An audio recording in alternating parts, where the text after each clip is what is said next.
Hi అండి. అందరూ ఎలా ఉన్నారు? నేను చాలా బాగున్నాను. కొత్త రెసిపీతో వచ్చానండి మీ ముందుకి. కొర్రల కిచిడి. అదేనండి, మిల్లెట్స్ కిచిడి అండి. ఎంత కలర్ఫుల్గా ఉందో చూడండి. టేస్ట్ కూడా చాలా బాగుంది. తిన్నారంటే మళ్ళీ మళ్ళీ చేసుకోవాలనిపిస్తుంది మీకు. 15 మినిట్స్లో అయిపోతుందండి, అన్నీ మనం రెడీ పెట్టుకుంటే. చూడండి, వెజిటేబుల్స్ కూడా ఓవర్ కుక్ కాలేవు. కుక్కర్లో చేయాలండి ఇది. కుక్కర్లో నేను మొత్తం గీతో చేశాను. గీ ఒక 2 టేబుల్ స్పూన్స్ వేసుకున్నానండి. గీ హీట్ అయినాక కాజు వేసుకోవాలి. కొంచెం బ్రౌనిష్ వచ్చేంత వరకు మనం కాజు ఫ్రై చేసుకోవాలి. చూడండి, బ్రౌన్ అయినాయి. దీంట్లో మనం సాజీరా వేయాలి. సాజీరా, లవంగాలు, చెక్క, యాలకులు, ఒకటి బిర్యానీ ఆకు, అవన్నీ వేయాలండి. అన్నీ వేసుకొని మనం మిక్స్ చేసుకోవాలి.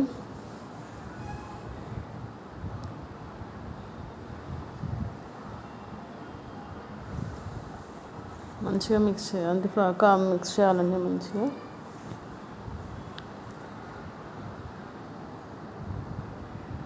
ఓవర్గా ఫ్రై అయ్యేవి వెజిటేబుల్స్ అండి. అన్ని వెజిటేబుల్స్ వేసుకోవచ్చు మనం దీంట్లో.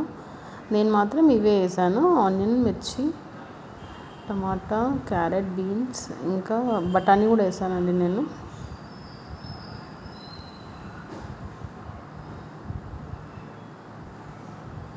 దీంట్లో మనము క్యాలీఫ్లవర్ వేసుకోవచ్చు, ఇంకా పొటాటో వేసుకోవచ్చు. మన ఇష్టం అండి, మనం మనం తినాలనిపిస్తే అవి వేసుకోవచ్చు. బఠానీ నేను ఆల్రెడీ పెట్టుకున్నాను, అవి కూడా వేసాను. పుదీనా వేసుకోవచ్చు. నేను అవన్నీ ఏమి వేయలేను. అంటే నాకు ఈ రైసెస్, ఈ కొర్రల కిచిడిలో నాకు పుదీనా వేస్తే నాకు అంత ఇష్టం ఉండదండి. మీకు ఒకవేళ పుదీనా ఇష్టం ఉంటే మీరు యాడ్ చేసుకొని వేసుకోవచ్చు. అంటే నెయ్యి తినేవాళ్ళు అంటే నేను నార్మల్గా ఏవైనా ఇట్లాంటి సాంబార్ రైసే కానీ, లేకుంటే ఇట్లా కిచిడీస్ కానీ ఏవి చేసినా నేను గీతో చేస్తానండి. అల్లం వెల్లిగడ్డ పేస్ట్ చేశాను. మీకు ఒకవేళ గీతో ఇష్టం లేకుంటే మీరు ఆయిల్తో కూడా చేసుకోవచ్చు. బాగా మిక్స్ చేసుకోవాలండి. ఇప్పుడు వెజిటేబుల్స్ వేసుకోవాలి. ఇది మనం కుక్కర్లో కుక్ చేసుకుంటున్నాం కాబట్టి మనం నార్మల్గా మనం ఎక్కువ కుక్ చేసుకోవాల్సిన అవసరం ఉండదు. ఎందుకంటే ఆల్రెడీ మనం ఇప్పుడు ఫ్రై చేసుకొని మళ్ళీ తర్వాత మనం కుక్కర్లో వేసుకుంటే మనకి ఆ పీసెస్ అన్నీ, వెజిటేబుల్స్ అన్నీ మనకి మెత్తగా అయిపోతాయి. అలా కాకుండా నార్మల్గానే మనము ఫ్రై చేసుకోవాలి. నార్మల్గా ఫ్రై చేసుకొని మనం వాటర్ పోసుకొని రైస్, ఇంకా ఇట్లా క్వాంటిటీ ఎలా అంటే పెసరపప్పు క్వాంటిటీ ఎక్కువ ఉండాలండి, కొర్రలు తక్కువ ఉండాలి. అలా అయితేనే కొర్రల కిచిడి టేస్ట్గా ఉంటుంది. ఇప్పుడు నేను రుచికి సరిపడా సాల్ట్ వేస్తున్నాను.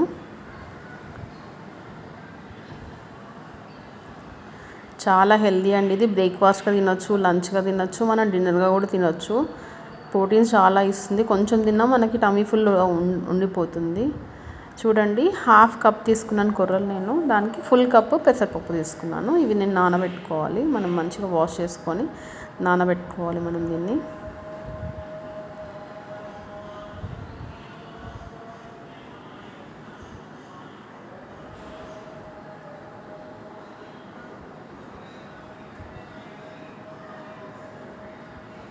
వాటర్ పోయకముందే మనము ఇది కొర్రలు ఇంకా పెసరపప్పు మనం దీంట్లో వేసి పెట్టుకోవాలి. కొంచెం ఫ్రై చేయాలి దీన్ని ఫస్ట్ మనము. లేదు, ఫ్రై అవసరం లేదు, మేము డైరెక్ట్ వాటర్తో పాటు వేసేస్తామని అలా అయినా సరే, ఎలా అయినా సరే మనకి టేస్టీగానే ఉండిపోతుంది ఇది. ఈ క్వాంటిటీ ఎక్కువ అంటే వాటర్ మనకి ఎలా అంటే ఒక 1 లీటర్ వాటర్ పడుతుందండి మనకు. దీనికి 1.5 లీటర్ వాటర్ పడుతుంది. ఎందుకంటే పెసరపప్పు కూడా వాటర్ ఎక్కువ పడుతుంది, కొర్రలకు కూడా వాటర్ ఎక్కువ పడుతుంది. ఎంత మనము లూజ్గా ఉంటే ఇదంత టేస్టీగా ఉంటుంది. ఇంకోటి ఏంటంటే మనం కొర్రల కిచిడి మనం చేసామంటే మనం వేడిగానే తినాలండి. చల్లగా అయిపోతే గట్టిగా అయిపోతుంది. పెసరపప్పు ఉంది, ఈ రెండు కూడా చల్లగా అయిపోతే గట్టిగా అయిపోతుందండి. మనం వేడిగానే సర్వ్ చేసుకొని తినేసేయాలి. అది మెయిన్ ఇంపార్టెంట్ థింగ్ అండి దీంట్లో. చూడండి దగ్గర దగ్గర 1.5-2 లీటర్స్ దాకా నేను వాటర్ పోసాను. పెప్పర్ వేసాను, కొంచెం స్పైసీగా ఉంటూ బాగుంటుందని పెప్పర్ కూడా వేసాను నేను దీంట్లో. ఇంకా ఏమీ అవసరం లేదండి మనకి దీంట్లో. ఒక 4 to 5 విజిల్స్ అండి, 4 to 5 విజిల్స్ రావాలి.